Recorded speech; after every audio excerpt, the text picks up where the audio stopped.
깻잎은 시금치보다 칼슘 함량이 5배나 높습니다. 칼슘 하루 권장량은 성인의 경우 대략 700mg 정도인데요. 하지만 깻잎으로 먹는다면 100장은 먹어야 합니다. 이런 깻잎은 한국인들만 먹는 식재료입니다. 몸에 좋은 깻잎이지만 오히려 건강을 해칠 수 있습니다. 깻잎 잘 먹을 수 있는 방법 알아보겠습니다. 저희 백세건강 당당 채널은 건강하고 당당하게 100세까지 살아가기 위한 건강 정보를 전달하는 채널입니다. 좋아요, 댓글, 구독은 사랑입니다. 전 세계에서 유일하게 한국인들만 깻잎을 먹는데요. 깻잎은 잎을 먹는 채소인데 뒷면에 잔털이 많이 있어 잔류 농약이 남아있을 위험이 많고 해충의 알이 숨어 있을 수도 있습니다. 하지만 요사이 쓰이는 농약은 물에 녹는 농약이 대부분이고 수확하기 며칠 전에는 농약을 쓰지 않는다고 하니 잔류 농약이 남아있을 가능성은 별로 없다고 합니다. 하지만 대충 씻으시면 안 됩니다. 채소를 씻으실 때에는 일단 물에 5분에서 10분 정도 담아 놓으시고 농약이 녹게 한 다음 다시 흐르는 물에 깨끗이 씻어 주셔야 합니다. 바로 흐르는 물에 씻으시는데 그러지 마시고 물에 충분히 담그신 후 씻어주세요. 뒷면을 서로 맞대고 살살 문지르면서 닦아주시면 잔털에 혹시 남아있을 모를 불순물들이 떨어집니다. 그리고 주의하실 점은 깻잎에 칼륨 성분이 많습니다. 신장이 안 좋으신 분들은 칼륨 배출이 안 되는 경우가 많은데 깻잎에 칼륨 성분이 많다 보니 몸에 칼륨이 쌓일 수 있습니다. 다른 채소 반찬도 많이 먹었는데 깻잎까지 많이 먹으면 칼륨 수치가 과도하게 올라갈 수 있어요. 칼륨 수치가 급격히 올라가면 구토나 설사와 같은 증상이 생길 수 있으니 주의하셔야 합니다. 칼륨은 우리 몸에 필요한 영양소입니다. 혈압을 관리하고 근육의 수축을 돕는 작용을 합니다. 또한 나트륨의 수치도 조절을 도와 심혈관에 도움을 줘서 부종을 예방합니다. 참고로 칼륨의 하루 권장량은 3,500mg이지만 신장에 문제가 있으신 분들은 적게 섭취하셔야 합니다. 깻잎은 천연 항암제라고 하는데요. 베타카로틴, 폴리페놀 성분이 활성산소를 제거해 항산화 작용을 함으로써 위암, 대장암 등을 예방합니다. 깻잎의 루테인은 시력 저하와 황반 변성을 예방하는 데 도움을 줍니다.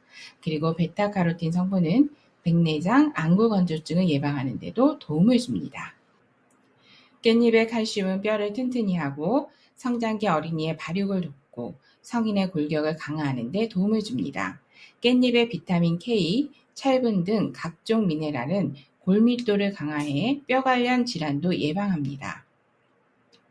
깻잎에는 시금치의 5배가 넘는 칼슘이 들어있습니다. 칼슘 하루 권장량은 성인의 경우 대략 700mg인데요. 하지만 깻잎은 먹는다면 100장을 먹어야 합니다.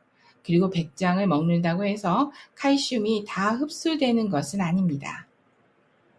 깻잎의 칼슘을 잘 흡수하기 위해서는 계란과 함께 먹으면 좋습니다. 깻잎에 계란의 비타민 D가 칼슘의 흡수를 도와줍니다. 현대인들은 햇빛만 봐도 생긴다는 비타민 D 생성이 힘듭니다.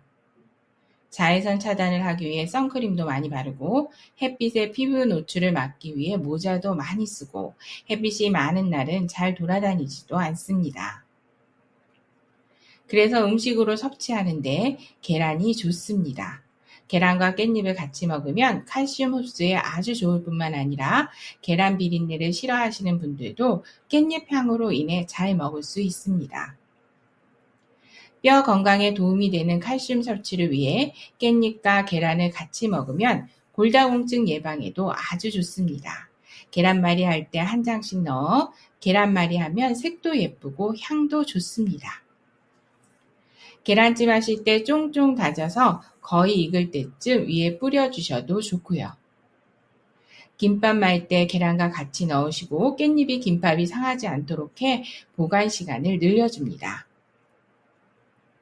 쌈밥이나 고기 드실 때에도 필수로 깻잎으로 쌈을 싸서 드시면 좋은데 될 수 있으면 기름기가 적은 부위로 드시고 고기는 구이보다 삶아서 깻잎이랑 드시면 좋습니다. 다음은 깻잎을 치즈랑 먹어보세요. 좀 낯설을 수 있는데요. 깻잎에는 베타카로틴이 들어있어 베타카로틴은 혈관의 기름때를 제거해 피를 맑게 해줘 뇌혈관에도 도움이 됩니다. 베타카로틴을 제대로 흡수하려면 치즈와 함께 먹으면 좋은데요. 치즈는 우유의 유당도 제거됐을 뿐만 아니라 치즈의 지방 성분이 지용성인 베타카로틴 흡수를 도와주기 때문입니다. 또한 치즈는 나트륨으로 인한 혈관 손상을 막아줍니다. 치즈가 소화되면서 펩티드라는 물질이 나오는데 강력한 항산화 작용을 해 혈관 기능이 떨어지는 것을 막아줍니다. 깻잎찜을 심심하게 만들어 먹으면 깻잎을 많은 양 먹을 수 있습니다. 깻잎과 양파, 잔멸치를 번갈아 가며 쌓고 간장, 국간장, 다시물, 설탕이나 물엿, 고춧가루 조금 넣어 뿌려주듯이 넣고 약한 불에서 쪄주시면 부드러운 깻잎찜이 됩니다. 이때 들기름을 한 스푼 넣어 같이 자작하게 졸여주시면 더욱 좋습니다. 지용성인 베타카로틴의 흡수가 잘 되고 들기름은 일본에서는 약으로 먹을 정도로 콜레스테롤을 낮추고 암을 예방합니다. 들깻잎을 데쳐서 무쳐 드실 때나 볶아 드실 때도 들기름을 사용하는 것이 좋고 발연점이 낮아 걱정되시는 분들은 들기름에 포도씨유나 올리브 오일을 약간 섞어 조리하시면 발연점을 확 높여줍니다.